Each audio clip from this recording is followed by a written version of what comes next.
Какая у тебя сейчас цель? Выиграть International, укрепиться на тир-1 сцене как игрок, с своими членами команды.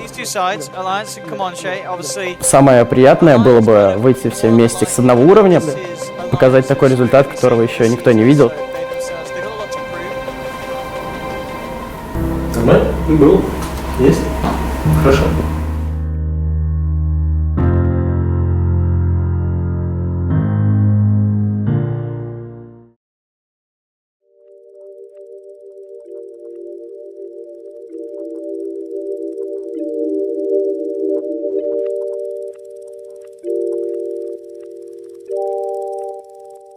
Семья относится к киберспорту положительно. Раньше они хотели, чтобы я занимался еще и университетом, но сейчас я бросил вуз строительный, потому что считаю, что нельзя и там преуспеть, все-таки надо с головой идти в одну отрасль. Вот я выбрал киберспорт. Быть капитаном — это, конечно, дополнительная ответственность, но на мне все-таки в основном лежат самое главное — это драфты и координация. Иногда бывает очень тяжело, потому что можно одним драфтом проиграть игру или выиграть, и приходится очень много готовиться к играм, поэтому какая-то определенная нагрузка есть, но я с ней справляюсь. Мы сейчас мечемся там от одного стиля к другому, не знаю, каждый день, ищем какие-то новые подходы к тренировкам, как стоит, не знаю, себя вести, чтобы был наибольший результат. Мы до сих пор в процессе поиска своей атмосферы.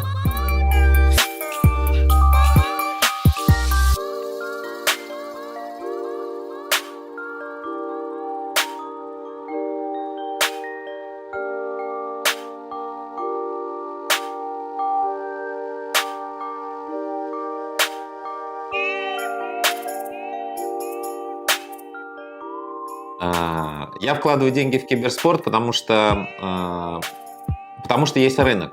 У нас 10,5 миллионов человек катает, играет во все, играет в LoL, в Dota, играет в CS. Вот. Когда я начинал заниматься интернет-рекламой, у нас примерно то же самое творилось на рынке. Никто ничего не понимал, но все понимали, что есть дикий рост. Рынок киберспорта сейчас также растет семимильными шагами. Никто ничего не понимает, все понимают, что все играют. Вот. И я занимаюсь этим, вкладываю это по двум причинам, по сути. Потому что, это очень перспективный рынок с точки зрения будущего. Б, это просто моя страсть. Я с детства, 7 лет играю. Может так получиться, что со временем киберспорт станет твоим основным занятием? Это вот хороший вопрос.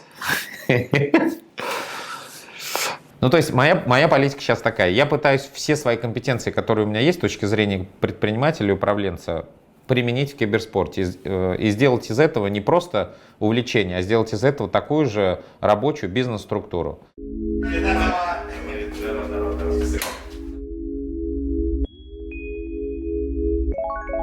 Что написано? Написано папа. Это папа.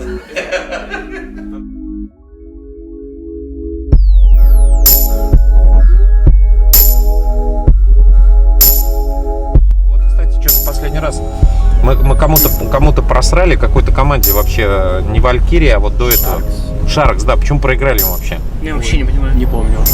Да потому что там пик у вас какой-то, говнопик, что-то напикали, непонятно что. Какой-то было дело.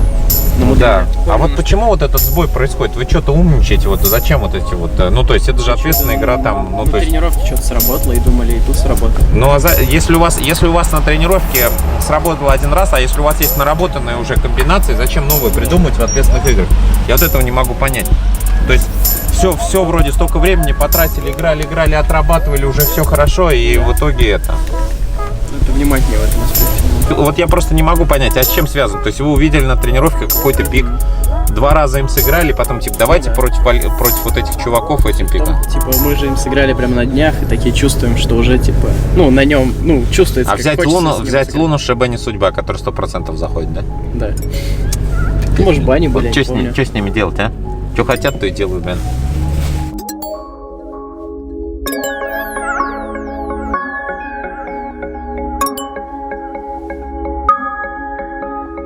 А ты на ком играешь, Игорек? На Кере. На Кере? Вот сразу видишь, Вот скажешь по нему, что он такой добрый парень, такой. Все себе он, все самый себе. главный убийца Эгоист, команды. эгоист. Не, Эгоист. Он мид или керри, мид или керри.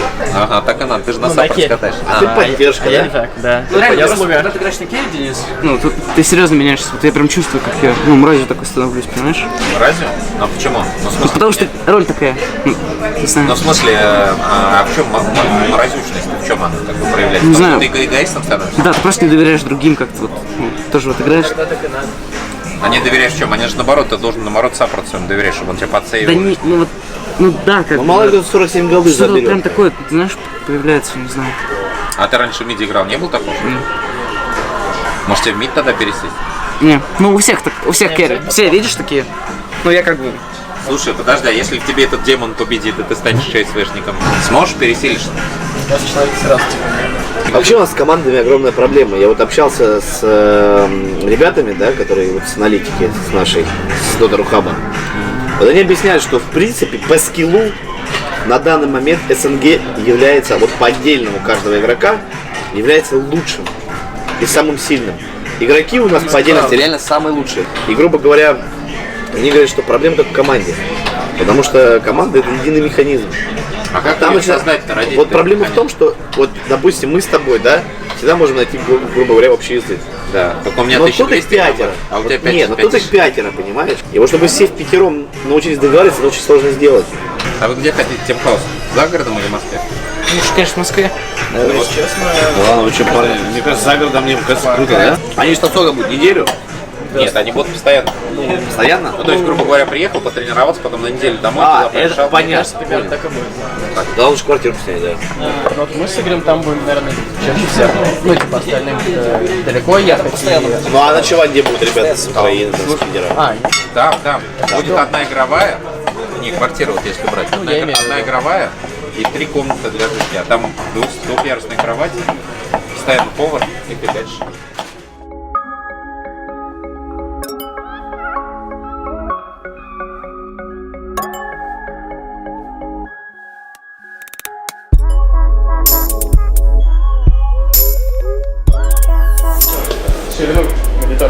А можно нормальный монитор, пожалуйста?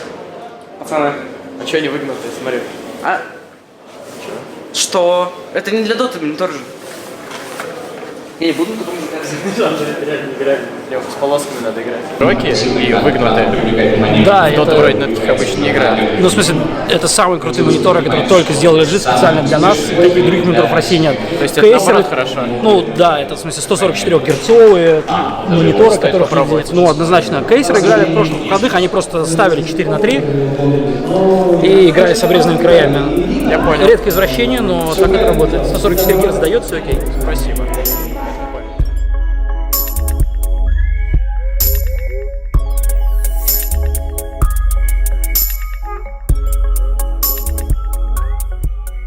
Все, дядя Женя, это я тебе покажу. Короче, смотри, это Game Stadium. Это моего друга, в общем, история. Давай, Ярик, что ты там не отворачивайся? Давай. Да, уже да, посмотрим. привет, я пытался зайти на Pornhub. Короче, ребят, смотрите, это Ярослав Комков, вот, это мой друг, мы земляки, он из Саранска. Вот, месяц назад он запустил вот это вот чудесное место. Неделю назад.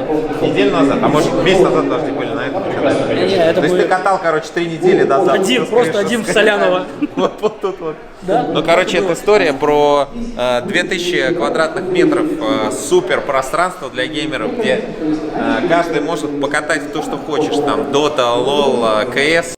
Ну, давай показывай. Давайте расскажи, что здесь происходит вообще. Итак, это действительно самый большой киберспортивный стадион России. Это ресепшн. Именно сюда, когда человек приходит, ему рассказывают, а что здесь, собственно, происходит. На ресепшене встречает Трандал. Это персонаж игры League of Legends, Riot Games, создатель игры League of Legends. Это наш генеральный партнер. Это их очень Короче, крутой мы пошли, чувак. пока пролог. Пойдем дальше. Да. Ты здесь еще не был, я тебе еще самому ничего не показывал. Давай. Это 1247 квадратных метров отборного киберспорта. Просто настоящее мясо. Да. Это зона наших партнеров — это SteelSeries Lounge. Здесь можно просто сидеть, тупить, смотреть стримы, слушать музыку. Это зона мобильных игр, она была занята вчера полностью. Здесь играло, сколько, не помню, 70 отборных хардстоунеров, настоящих мясистых мужиков. Те, которые у тебя на телефоне. Вот Сейчас здесь да? просто, прямо сейчас здесь 50 компьютеров. Сейчас идет турнир по Лиге Легенд, так называемый Red Dead Team Cup. Ты приходишь и ты говоришь: я бич плохо играю. Мы тебе даем 4 нормальных пацанов, ты выигрываешь, как бы получил призы, пошел домой. То есть ты можешь как бы кататься с 4 И профессионалами. это единственное место, где ты можешь поиграть на сцене как большой. То есть ты еще этого не видел даже, да, потому что твоя команда пока только едет на большой турнир, а мог бы сюда зайти и просто сэкономить время. Не, ну мы сейчас как бы, да, начнем уже. Но я в лол не катаю. Я чуть Ну, это понимаю. твоя проблема. Девушки нормальные. Вот так мы. В киберспорте, да? То есть Да. Прямо сейчас идет, если не ошибаюсь, полуфинал турнира. Просто абсолютно любительский. Слушай, ну на самом деле это очень перспективная тема, мне кажется. Да? Не, мне честно нравится. Да? А это какие-то стримеры, да? Очень смотри, это штукенция специально есть один из популярнейших стримеров России, Денис Love Games. Это просто красавец, умница. I love games. Love Games, с таким голосом. От которого... Денчик, это мой хороший друг. Все, так вот это его место. Ну, то есть он здесь живет. Денчик, привет, кстати. Вот видишь, как Это твоя комната будет. А он не здесь, кстати? Нет, у него там соседняя. А это VIP-комната с охреневшими абсолютно мониторами LG. с охреневшими индейцами, смотри, которые сейчас будут Ну, это катать. же Команчи. Да, конечно, Команчи, естественно, А то я по Команчи. твоей футболке не понял, Команчи это или нет. Действительно, что бы и нет. Уа, смотри, новая угодья. Бегайте, пацаны, да? Сейчас, герой. Слушай, случайно раз зашли, а мы тут КВшем катаемся. Случайно? Да ладно, постановка.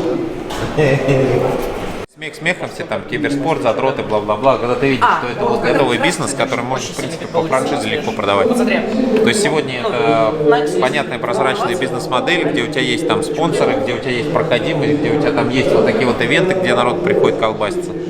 Вот завтра просто 10 Это таких... вообще прекрасно, на самом деле, что вот идет возрождение кофейных клубов. Когда-то их убил домашний интернет. Да? Общение между игроками пропало, понимаешь? А сейчас все вернется, понимаешь? Сегодня была история, класс, как бабушка привела внука, посадила его играть, вот ушла, возвращается раз в час и говорит: так, играет, все нормально. Все. Ну, у нас уже... Не дай бог гуляй. Ну ладно, давай не будем пошли. А у нас уже активно играют.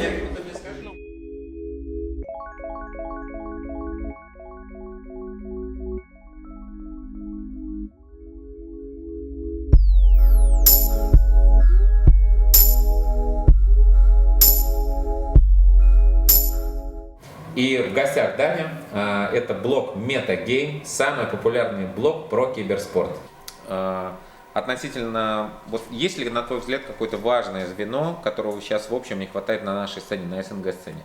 Что не хватает командам, на твой взгляд? Я думаю, что как раз-таки тех организаций, которые в них верят. То есть, если бы, ну, откровенно говоря, я думаю, что для киберспорта полезны те люди, которые верят в своих ребят, вот как раз как Денис. Потому что если кто-то не поверит в ребят, они могут никогда так и не выстрелить. Чем больше будут людей, которые реально видят, что в киберспорте можно зарабатывать и развиваться, тем больше туда будет команд приходить, соответственно, крупных компаний, инвестиций и, соответственно, то, что сделает киберспорт именно профессией. Так, пацаны, ничего себе. Здорово. А мы тут с Даней разговариваем. Привет. Ничего себе, представьте, у нас такой дом уже. Здорово, Серега. Здравствуйте. Денчик, привет, дорогой. Привет, дорогой, привет. Вообще, как нам? Знакомься, Серега. Ну, нет, мы знаем, кто дядя Серега. Да, привет. Все знакомы, оказывается. Здравствуй. Привет, Женя. Даня. Слушайте, ребята, мы на самом деле не помешали вам, только, если честно, только снимали блог. Да ладно. Вы тоже немножко, да, очень хорошо. Мы снимали о жизни Сереги. Слушайте, мы разденемся, да? Давайте. У нас тут как раз каминчик, Гарин говорит, заходите. Давайте тогда вот так, наверное, я думаю, правильно будет, да? Представляйтесь. New Generation, парни, будет New Generation, потому что снимаем новый блог о том, как действительно стать охуительным дядечкой в киберспорте. Женек у нас вдохновитель идей такой, не знаю, такое нововведение будет. Будем снимать такой не сериал даже, мини-историю моей вообще всей карьеры от начала до конца. В прошлом школьник, Конечно. который также как бы полюбил дотку. Конечно, у каждого школьника, есть ли перспективу стать таким вот известным человеком, как Серега. Ну а как стать? Расскажите, пацаны, ну как вот это? Парни, хорош, давай, камеру на меня. Смотрите, это все будет прекрасно в видео, которое мы запишем в течение буквально 2 недель это выйдет, а мы, наверное, уже пойдем, покинем, ребят, не будем отвлекать от их Пацаны, комментариев. мы вас рады видеть. Такие гости не часто заходят. Давайте, все. Давай, братик, давай. Приглашайте нас на свою тусовочку, мы с удовольствием придем, Все, рад пообщаемся. всех вас видеть был. Давайте. Давайте, да, всего хорошего. Слушай, а вот такой вопрос у меня, наверное, ну, может, заключительный. Представь, горизонт 10 лет. Что будет с киберспортом? Ну, скорее всего, по тому, что я вижу сейчас, должно быть все хорошо. Может быть, выйдет какая-нибудь новая дота, ну, скорее всего, надо быть реалистом. Но в ближайшие 10 лет, скорее всего, что-то с дотой произойдет. Может быть, дота 3, может быть, дота 4, кто знает. Но, скорее всего, это будет все больше приближаться к нормальному спорту, ну, к общепринятому спорту. Не то, что дота ненормальный спорт, вот, но я думаю, что как раз-таки это будет развиваться. У нас задротство это воспринимается как клеймо, которое скорее плохое. И чем больше это будет всплывать во всяких СМИ, и люди увидят то, что это реально спорт, над которым надо очень много стараться, очень много вообще сил в это вкладывать. Но если люди увидят, что другие ребята относятся серьезно, насколько увидят всю вот эту проделанную работу, что как раз-таки, возможно, вы и покажете в своем блоге. Да, если они увидят, насколько это все серьезно и насколько требуется усилий, то, конечно, отношение изменится. И вместо клейма задрота ты будешь киберспортсменом. То, к чему, собственно, все и будет, я думаю, потихоньку приходить в течение 10 лет. Вместо клейма там драчуна ты будешь профессиональным миксфайтером, который там по несколько миллионов долларов рубит в год. Кстати, киберспорт стал олимпийским видом спорта. Вот, ну все, ребят, у нас вот такой небольшой задел, у нас сегодня прекрасные гости. Я надеюсь, что мы вам подсветили интересные на самом деле модели монетизации, нестандартные. Вот такой был базовый запрос всегда в блоге. Расскажите, покажите, как кто живет. Пожалуйста, мы делимся. Вот, я уверен, что у нас будет очень много гостей. Увидимся. Вот, всего хорошего вам. До встречи.